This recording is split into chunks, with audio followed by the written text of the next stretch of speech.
నా లైఫ్‌లో ఈ మెహందీ జర్నీ ఎలా స్టార్ట్ అయిందో మీతో షేర్ చేసుకోవాలి అనుకుంటున్నాను. ఇది నా రియల్ స్టోరీ. చిన్నప్పుడు నా బర్త్‌డేకి మెహందీ పెట్టిద్దామని మా అమ్మ అందరిని అడిగింది. కానీ ఎవరూ రాదన్నారు. ఆ రోజు నేను ఏడుస్తుంటే ఒక ఆంటీ నన్ను పిలిచి వాళ్ళ కూతురుతో మెహందీ పెట్టించారు. అప్పుడు ఆ ఆంటీ నాతో అన్న ఒక్క మాటే నా లైఫ్‌ని చేంజ్ చేసింది. తను ఏమన్నారంటే, దేనికోసం ఎవరి మీద డిపెండ్ అవ్వకూడదు. నెక్స్ట్ బర్త్‌డేకి నీ మెహందీ నువ్వే పెట్టుకోవాలి అని చెప్పారు.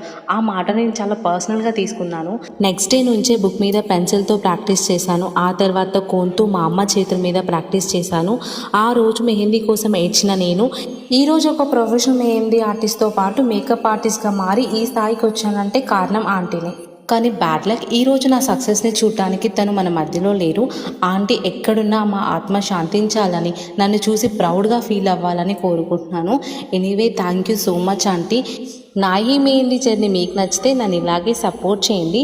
ఇలాంటి మరెన్నో డిజైన్స్ కోసం నా పేజ్ని ఫాలో చేయండి.